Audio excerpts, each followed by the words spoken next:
you're dealing with an addicted generation. This is a big time bomb ticking. This is no accident. Indeed, it is by design. I mean, seriously? It was my mistake. I mean, I think we can all feel it. To try to make these products as addictive as 400% possible. spike in dopamine.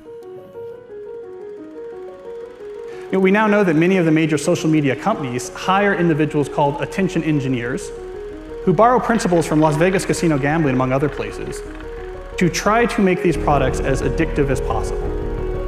That is the desired use case of these products, is that you use it in an addictive fashion because that maximizes the profit that can be extracted from your attention and data. It literally is a point now where I think we have created tools that are ripping apart the social fabric of how society works. That is truly where we are. The way the technologist Jaron Lanier puts it is that these companies offer you shiny treats in exchange for minutes of your attention and bytes of your personal data, which can then be packaged up and sold. What happened is that the attention economy and this race for attention got more and more competitive.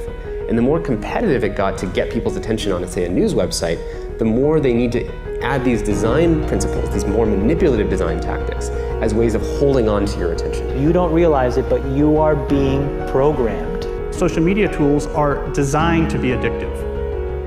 The actual desired use case of these tools is that you fragment your attention as much as possible throughout your waking hours. That's how these tools are designed to use. Well, we have a growing amount of research which tells us that if you spend large portions of your day in a state of fragmented attention, so large portions of your day where you're constantly breaking up your attention, take a quick glance, do a just check, and just quickly look at Instagram, that this can permanently reduce your capacity for concentration. I am especially worried about this when we look at the younger generation coming up, which is the most saturated in this technology. And it's very addictive because if you pull on the slot machine arm enough, you will win. And you never know which pull will reward you. That's an addictive behavior, and it's dopamine that is driving that addiction. So what happens with social media is Robert Sapolsky, who did the foundational research on this at Stanford, calls it the magic of maybe. When you look at your phone and maybe there's a text there and maybe there's not, and you don't know, when it shows up, that high you get, that's dopamine. It's the magic of maybe. Maybe it'll be there, maybe it won't. When it shows up, you get a 400% spike in dopamine. That is roughly the same amount of dopamine as you're getting from cocaine. It's slightly less than an extremely addictive drug like cocaine. And that's what's happening. We really care what other people think of us. So for example, when you upload a new photo, a new profile photo of yourself on Facebook, that's a moment where our mind is very vulnerable to knowing what other people think of my new profile photo. And so when we get new likes on our profile photo, Facebook, knowing this, could actually message me and say, oh, you have new likes on your profile photo.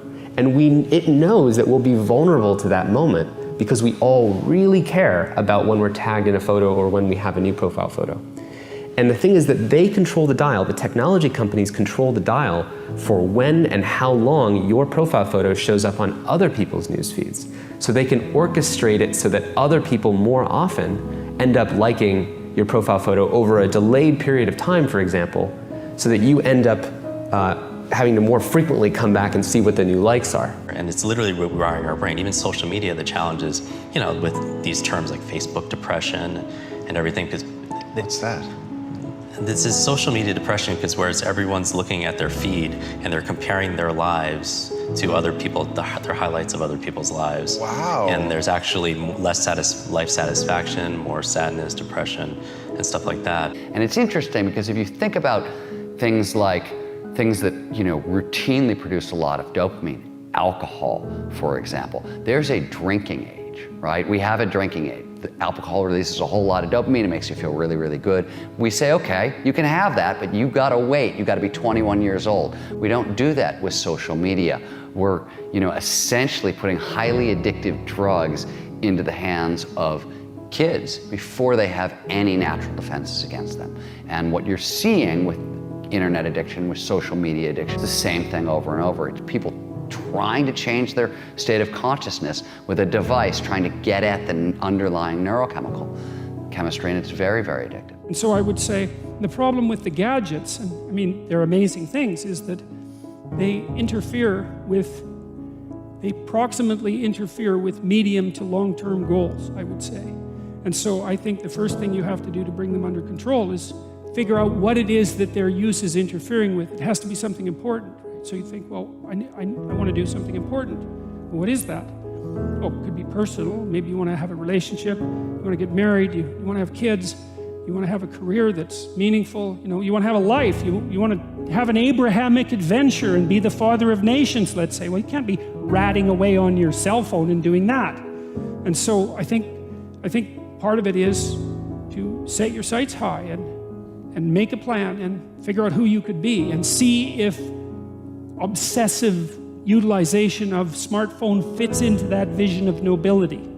And it will partly, because they're unbelievably powerful communication devices, but so often it's for lack of something better to do, and it also interferes.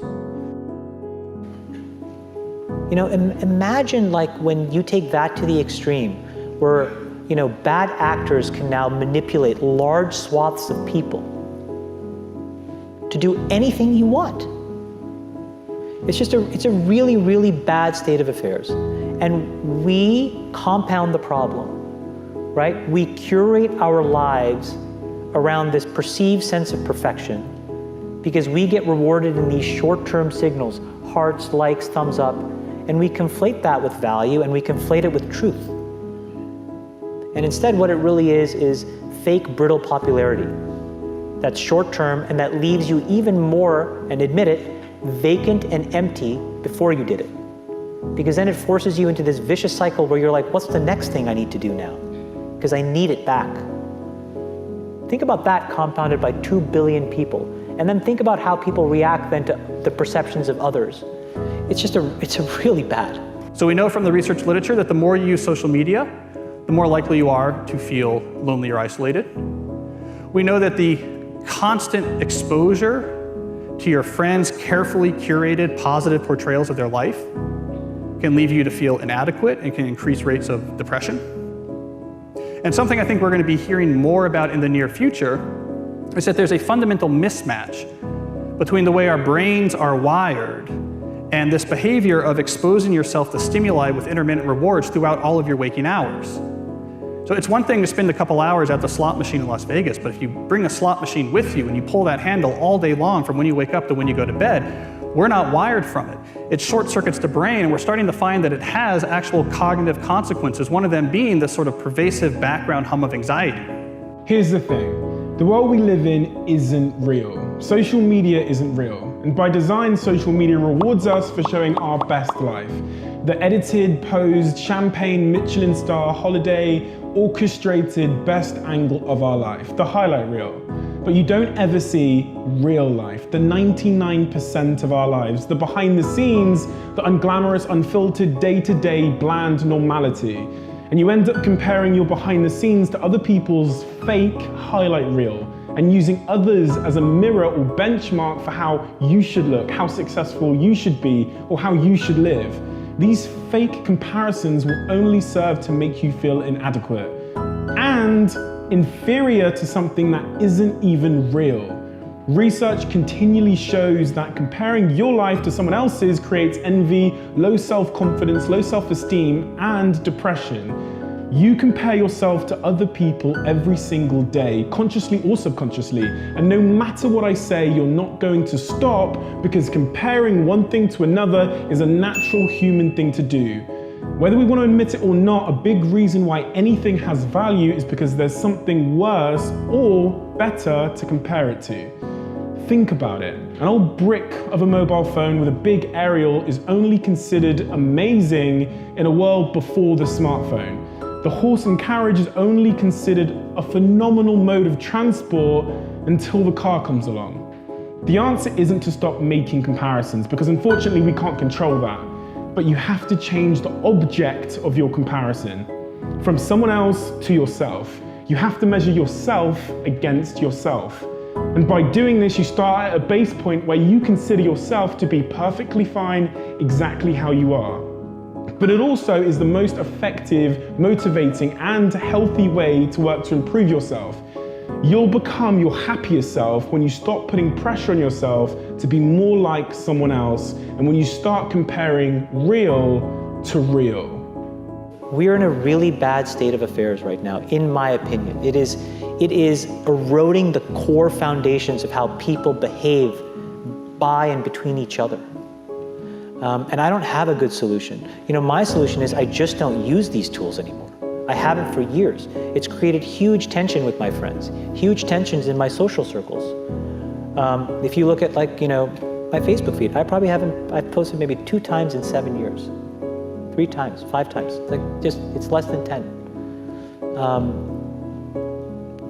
And it's weird. I guess I kind of just innately didn't want to get programmed. And so I just tuned it out. But I didn't confront it. And now to see what's happening, it really bums me out. Back in the 1970s and the early 80s at Xerox PARC, when Steve Jobs first went over and saw the graphical user interface, the way people talked about computers and what computers were supposed to be was a bicycle for our minds. That here we are, you take a human being and they have a certain set of capacities and capabilities. And then you give them a bicycle and they can go to all these new distances. They're empowered to go to these brand new places and to do these new things, to have these new capacities. And that's always been the philosophy of people who make technologies. How do we create bicycles for our minds to do and empower us to feel and access more? Now, when the first iPhone was introduced, it was also the philosophy of these technologies. How do we empower people to do something more? And in those days, it wasn't manipulative because there was no competition for attention. Photoshop wasn't trying to maximize how much attention it took from you. It didn't measure its success that way. And the internet overall had been in the very beginning not designed to maximize attention. It was just putting things out there, creating these message boards. It wasn't designed with this whole persuasive psychology that emerged later. If you feed the beast, that beast will destroy you. If you push back on it, we have a chance to control it and rein it in. And it is a point in time where people need to hard break from some of these tools and the things that you rely on. The short-term dopamine-driven feedback loops that we have created are destroying how society works. No civil discourse, no cooperation, misinformation, mistruth.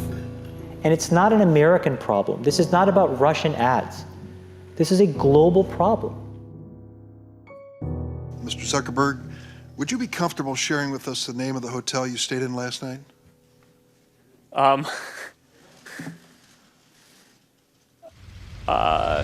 No.